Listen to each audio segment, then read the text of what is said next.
राम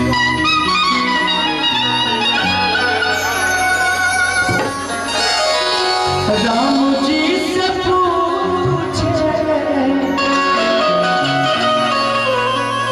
जनकपुर के नजरी बता दे बबुआ। राम जी से पूछे जनकपुर के नजरी बता दे बबुआ। लोग बदेत काहे गादी बता बबुआ। लोग बदेत काहे गादी बता बबुआ। राम जी से पूछे जनकपुर के नारी बता बबुआ। लोग बदेत काहे गादी बता बबुआ। लोग बदेत काहे गादी बता बबुआ।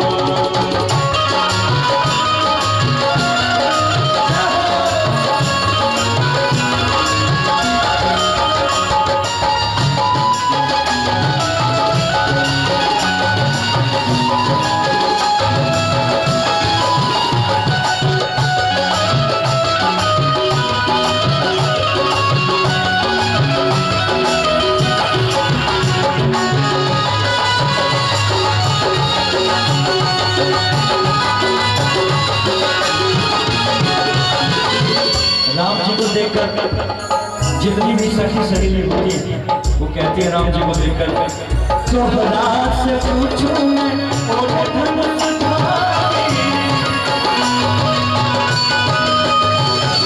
सोहरा से पूछूं मैं और धन सुधारी। एक भाई को धिक्कार हो,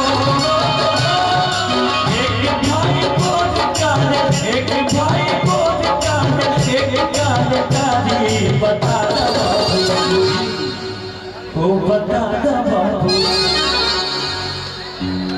लोग बदेत काहे गाली बता बाबू। लोग बदेत काहे गाली बता बाबू। और भैया हम आपसे कहेंगे तुम कौन बजाइए, तुम मुझे बहुत अच्छा लगता है। मैंने किसी को दिल दे दिया, दिल दे दिया, दिल दे दिया। मैंने किसी को दिल दे दिया, दिल दे दिया, दिल दे दिया। पूछो पूछो पूछो पूछो कौन है वो, बोलो बोलो बोलो बोलो कौन है वो।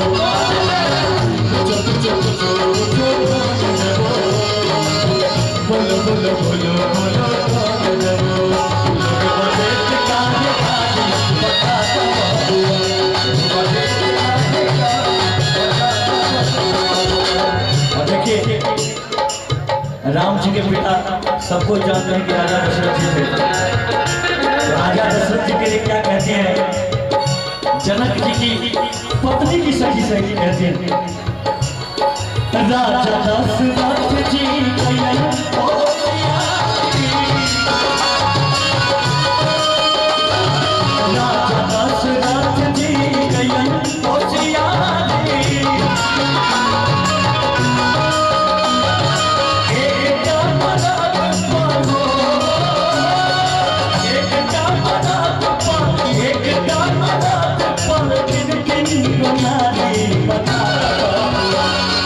ये पुराने जमाने में होता था कि एक तीन तीन को डाली, लेकिन आज हमको लगता है कि एगो शादी के बाद दूसरा शादी करे तो एगो पत्नी पैर उधर खींचती है, एगो इधर खींचती है, आपसे कहीं का नहीं रहता है कि नहीं राहुल कि एक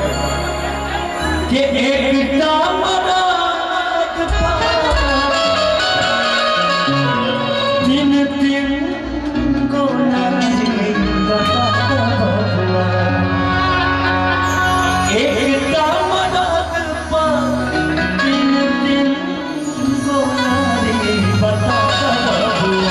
लोग बदेत काहे गाली बता बबुआ।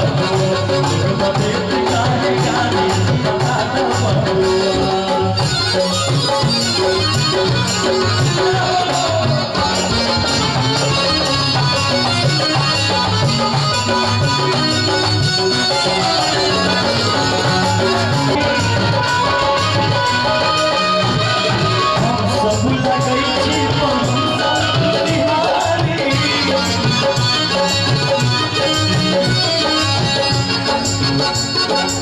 आप देखिए नहीं है